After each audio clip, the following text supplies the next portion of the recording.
Hi, everyone, and welcome to the session Integrating Survey Programs with Behavioral Data. I'm Quirk's News and Content Editor, Marlene Ramirez, and before we get started, let's quickly go over the ways you can participate in today's discussion. You can use the chat tab to interact with other attendees during the session, and you can use the Q&A tab to submit questions for the presenters during the session. Our session is presented to you by Roku. Enjoy the presentation. Hello. Thank you everyone for joining today's session, and thank you so much to Quirks for inviting me to present on this topic. My name is Alex Strauss from Roku. I work on our UX research team, and today I'm going to be presenting on how we at Roku have connected our behavioral data, what our users do, with our email survey program and some of the benefits of building that program for collecting meaningful insights. A little bit about Roku. Roku, if you are not familiar, Roku is the number one selling TV operating system in the US. I imagine many of you participating in today's call have a home screen that looks something familiar, like the picture on the right there. About me, I've been at Roku about 5 years and been in Insights for a bit over 10. I've been kind of throughout the research gamut, starting at a brand marketing research agency, then moving to a small social sports startup and ESPN focusing on content research. And now at Roku, I focus on UX research. And across the board at those different companies, I've worked to build out their email survey programs, which has kind of given me a lot of the learnings that I'll go through today. And within Roku, I focus primarily on the Roku channel and our Roku Sports offering. So today's presentation, I'm going to go through a few different topics, just starting with why do we even set up this type of program, a few use cases for these types of research programs, how you go about building them, and some best practices for including that data and maintaining privacy. And then at the end, I'll call out a few watchouts and learnings and kind of next steps where we're going with our program. And I'll leave a minute or two for questions at the end. So let's start with the why. Why is it important that we integrate our behavioral data into our email surveys and what advantages that play? So to start, there's a lot of major pitfalls that come across when just conducting typical email surveys. First of all, it's just targeting users or targeting customers, right? So when you're targeting sample, you might send out a lot of invitations and only get minimal response. Or if you're looking for a really specific and nuanced audience, it might be very expensive to target them as well. Beyond that, everyone knows that you only get a moment of people's time, especially if it's unincentivized. So it's really important that you keep your surveys short and sweet, and that not and make sure that they're not bogged down by behavioral questions. It's really hard when you have to ask a whole screener of questions before you can even get into the important insights you're trying to get to. And the last thing is, I think we can all sympathize with it's really hard for any user or customer to recall exactly what they did days, weeks, months ago. I don't even remember what I had for lunch yesterday. How am I supposed to tell you what I streamed or what actions I took on the Roku platform a month ago or 3 weeks ago? That can be really challenging for any customer or user. On the other side of the coin, now more than ever, there's data and data and data available to most companies. And so it can be as simple as just basic PII about people. It could be about the actions they've taken on platforms, how often they're engaging with you, what they're spending on your platform or with your product or service. So there's so much data that's being collected, not just for Roku, but across so many brands now. And it's important that you take advantage of that. The reasons it's important to take advantage of that are a few to solve for many of these issues. So in the issue of targeting difficult to reach audiences, when you have your behavioral data linked, you can look at is the specific users that took that specific action and pull them out and be able to send them a survey. So you're not guessing and hoping that you're talking to the right people. You know for certain that you're talking to the right people. In addition to the length of the survey, by appending this data to the survey, by adding that behavioral data in on the back end, you can reduce the length of your surveys because now you didn't have to ask that question. And then once you've freed up that space, now you can get into the meat of your survey and ask those deeper, more perceptual or more emotional questions that you may not have had room for if you had to focus on a long and detailed screener. And then the last thing is you're just less reliant on your users to provide you feedback that may or may not be accurate. If you're connecting real data to the back end of your survey, you know for sure that your user took that specific action and or how many times or for how long, and you don't have to guess and hope that they provided you the right feedback when you're trying to cut data or make assumptions based on actions taken. So when you're building these programs, there's a few places throughout the research cycle where they can be really valuable and help to inform and generate meaningful insights. So up front, it can be really helpful for foundational studies when you want to target users who are taking a certain action to see how do we improve, how do we get better. An example at Roku is we looked at people who are watching our free live channels and we wanted to see how do we make that better. And so we were targeted viewers to see where are their pitfalls in their experience and where opportunities for us to develop features that make that experience better or closer to cable.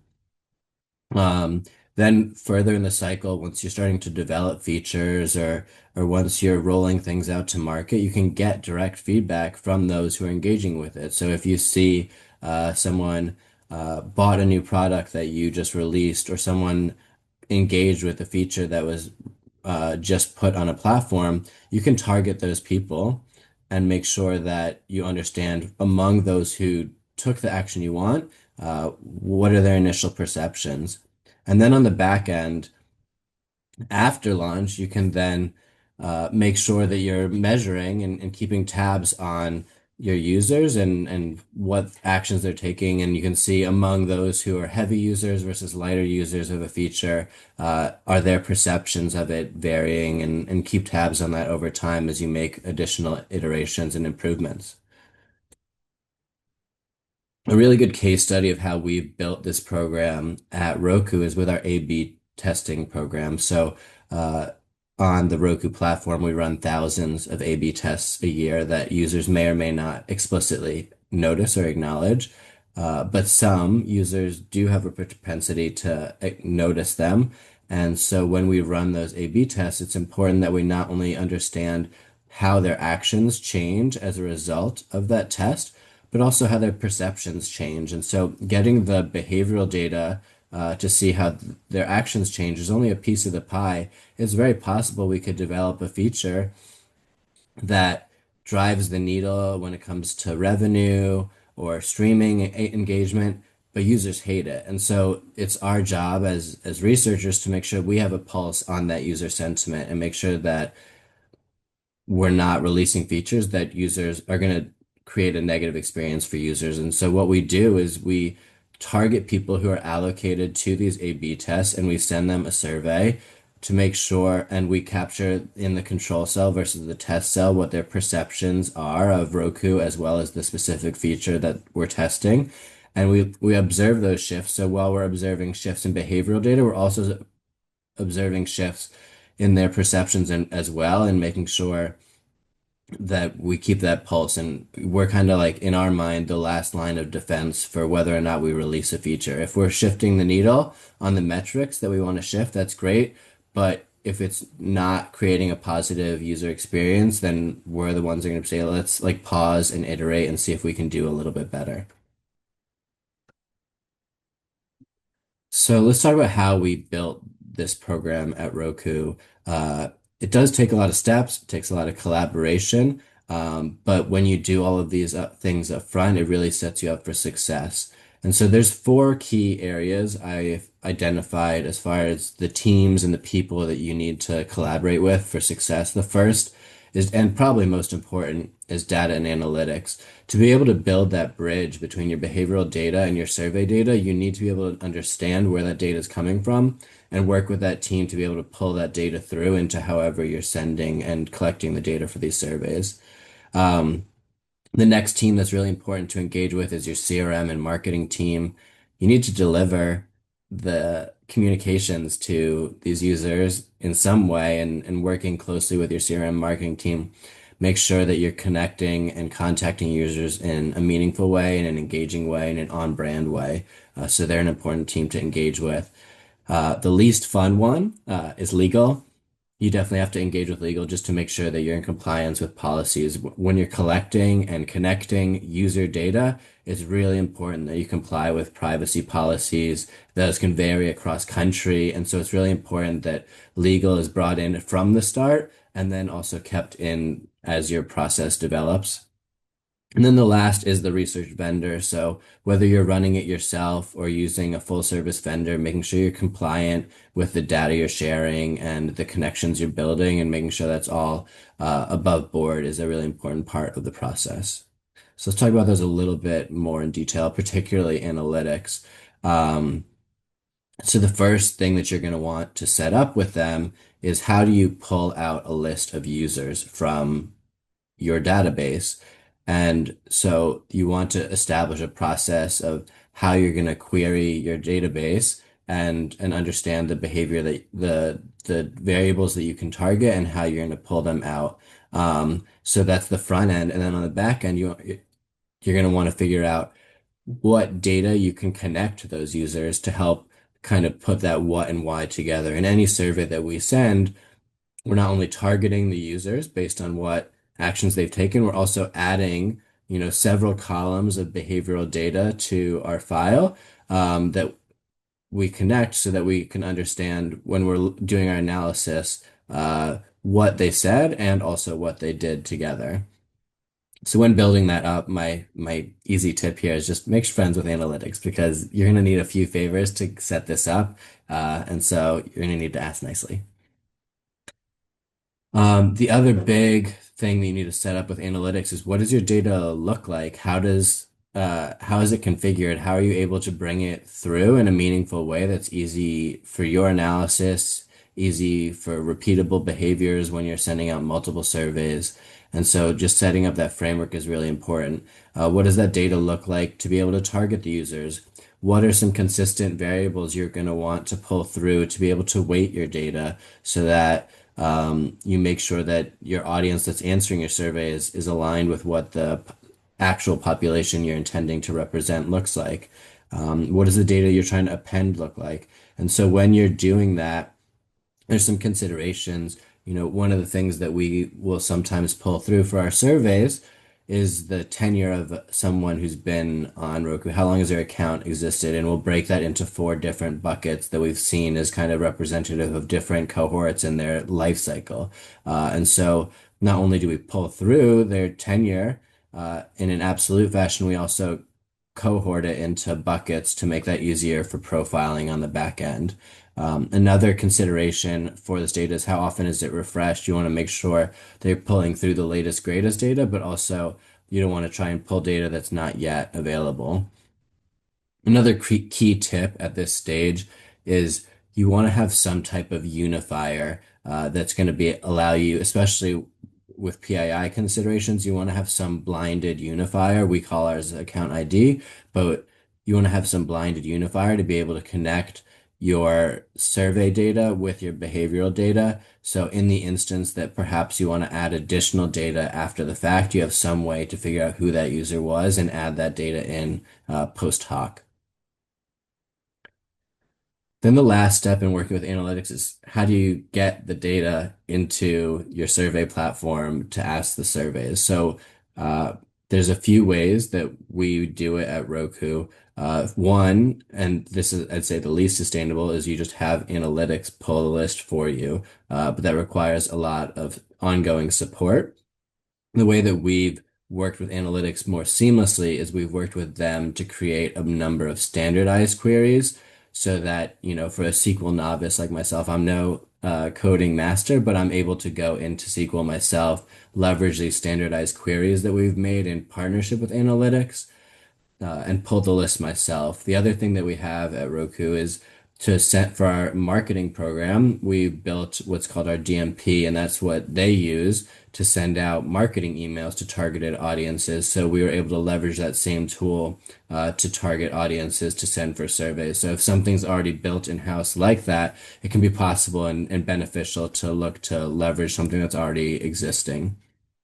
For the novice SQL user like myself, when I do hit those pitfalls, ChatGPT has been very helpful to help me fix some coding. I will say a lot of times maybe it over engineers and it's challenging. So just make sure you run any ChatGPT engineered queries by a professional analytics person to make sure you're not erring. So when it comes to then CRM and marketing, I found that there's kind of two ways to approach this. The first is to leverage the email service through the vendor you're using for research. So we use Qualtrics. We used to send our emails directly through Qualtrics. The benefits on that side is it's easy. It's built into the program. There's a layer of protection because you're sending via them and not your own platform. So you're not hurting your users as much. The challenges on that side is that the surveys are more standardized. There's less flexibility to make them branded. There's also less just general email support. They're a survey platform, not an email platform, so they just don't have the same level of hand holding that you might need. The other option, which is what we do now, and we find it's been working well, is working with whatever your CRM or marketing team uses and doing that. And the reasons that can be really beneficial is if your CRM and marketing team are sending millions or billions of emails a year, then the amount of emails you're sending to invite people to take surveys is going to be a fraction as many as those teams. You can create consistent branding across all of your marketing messaging, and you have a little bit more support. It's just the main liability there is you don't want to do anything that's going to hurt the user experience to make sure that marketing deliverability rates are going to be impacted. So you just want to keep that in mind. And the last thing you want is an angry email from marketing. So you want to make sure that you're in the loop with them. The other key things working with CRM and marketing is making sure that you're sending from a company domain. That's can be super helpful. Keep an eye on how often you're sending things, the quality of your emails. So is the verbiage you're using consistent and is it going to get flagged for spam? If someone opts out of your surveys, make sure you're not hitting those people multiple times. That's a good way to hurt your deliverability. And make sure it's engaging. Make sure that there's some kind of call to action, that it makes it easier for them to click into your survey. My little tip here is make sure you have a liberal exclusion policy at Roku. We don't contact anyone more than once a quarter. So we have a 90-day exclusion policy so that no one's receiving more than 4 survey invites in a year. And in most instances, people are only receiving 1, maybe 2 in a year. With legal, there's a lot of considerations. And again, it's not the most fun part, but you got to make sure you're taking care of these types of things. So you want to make sure that things like the language you're using in your emails, languages you're using in your questions, how you're connecting the data, where you're storing the data, who you're allowed to contact, is it compliant with international policies? There's so many different things that can be considered, and it's important that you like work with legal to understand through that process where you need to watch out and what things you need to do. Um, Especially if you're offering sweepstakes or you're asking sensitive questions of things that maybe is like an unreleased feature. You might need to set up an NDA. When you're setting up research vendors to make sure that they're compliant, which we'll get to on one of the subsequent slides, it's important that legal is involved throughout this process is to make sure you're not in trouble. And so the last tip here is, policies change, GDPR, those types of things that there's constantly updates to privacy policies and laws. So it's important that you kind of check in with legal periodically just to make sure that whatever you had set up is still a compliant process. And then when it comes to the vendors, you just want to make sure that you're protecting your data. And so this kind of goes hand in hand with legal. but is a little bit unique. So just, when you're pulling your data through from your platform to a survey platform, you want to make sure that it's secure, that you're not sharing PII that you're not allowed to, and make sure that data is protected on those platforms and properly encrypted. Make sure that NDAs and data privacy agreements are all set up properly. So that there's a lot of things that can go wrong as far as passing PII back and forth, and it's just important that you figure out the minimum viable pathway to passing that data back and forth so that there's as little chance for leaks as possible. So let's talk through, once your program is set up, then let's talk about actually executing a program, an email lifecycle when you're sending these out with the data connected. So there's kind of four steps in this process. First is when you, as I mentioned in the analytics part, you have to identify the people to pull out and pull that list. The second part is programming that and making sure the data is properly connected and that you're protecting PII. The next part is when you reach out to the people, how do you reach out? And the last part is really connecting that data and putting it all together at the end. So when you're setting it up, you have to define your audience. Who are the people that you're looking for? What actions do they take? What kind of profile of people are you looking for this audience? Um, and so you want to make sure you set up the proper parameters to pull those in. And then on the back end, it's like I've found it's much easier and fewer steps if you actually connect the data that you want to connect to them up front, and as opposed to trying to connect it after the fact. That can causes a number of other issues. So it's better if you think proactively and think about the data you're going to need when you're doing your analysis up front. So when you pull a list of users, you pull it one time with all the data you need and you upload that, and then you're done engaging with analytics and with your database. Once you're programming the study, you need to figure out how you're going to connect that data. So there's the best proxy I can give is what we do in Qualtrics. There's the field embedded data fields. And so we set up embedded data fields to tell Qualtrics to pull through the behavioral data columns. And that's how we connect that uh, survey response to the behavioral data so we can do that combined analysis. So it's important that in however you're programming your study, that you're able to create some linkage between that data and properly pull it in. And then when you contact the users, it's really important that, I mentioned one of the major advantages of these email programs is that you don't have to ask as many behavioral questions, but you still should ask some, because at the end of the day, you want to validate that the person who's answering the survey is the person that took that action. And so we always ask some validating questions. Also, if you make assumptions, that can come off very creepy or big brothery. So it's like, we heard you watched this movie last week. Tell us about your survey. Tell us about your experience. That's not really how you want to convey things to people, uh, and can really hurt your response rates. And then lastly, just when you're setting up these emails, you really want to create templates that maximize response. So that we've played around with our subject line and our body and our email domain, all just to maximize how many people respond to our surveys. So it's important that you kind of and pick and choose and A/B test yourself to maximize the response. And obviously, if you can include incentives or sweepstakes, that can be really beneficial. At the end of the day, all these things considered, the pitfalls of this, especially if you're not offering incentives, is usually if you send out 100,000 responses, 100,000 invites, you're only getting about 1,000 responses. It's a 1 to 2% response rate for these types of initiatives. And then, where the rubber meets the road and where you really deliver on these studies is when you conduct the analysis and you apply it all together at the end. And so, as I alluded to, when you're configuring your data, weighting is really important. So, one of the first steps we take when we do any analysis is to make sure that we apply weighting to using those behavioral data flags to match the population of who we selected for this study. Um, and when you're using that behavioral data in your study, it's also important that these are used as filters and not findings.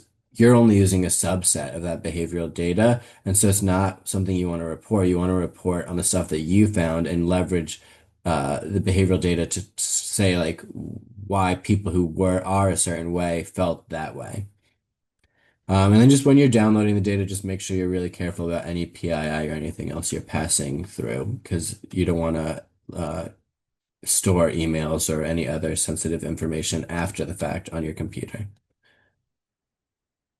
So a few last notes here. There's a few things that we've encountered over the years with these programs and want to call those out. So one, when you're sending out to users versus panel sample, you can get a much more biased response of the people that are going to choose to answer your survey. Ours typically skew older, and so look for ways that you can manage your quotas, offer incentives, deliver surveys in different ways that are going to maximize or kind of diversify who's responding. Another key consideration is, and I kind of alluded to this as well, but when you're sending a survey, you can have an account versus user problem, right? So you're targeting people based on action they took.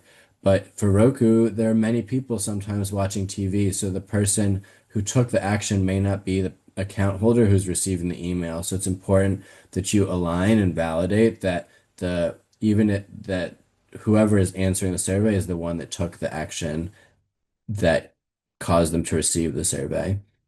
And then the last consideration is, though I mentioned it's typically 1 to 2%, that can vary a lot based on who you're trying to talk to.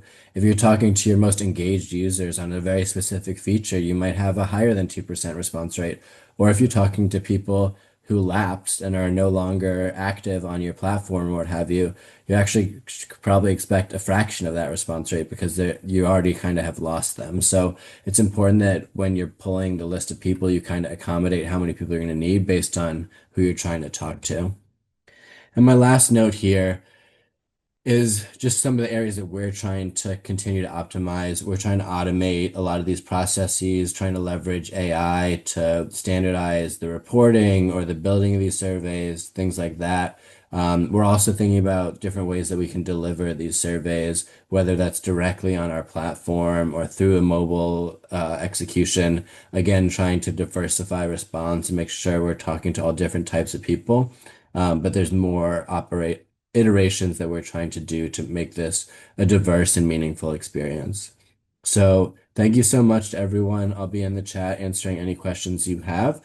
And please enjoy the rest of the conference. Thank you.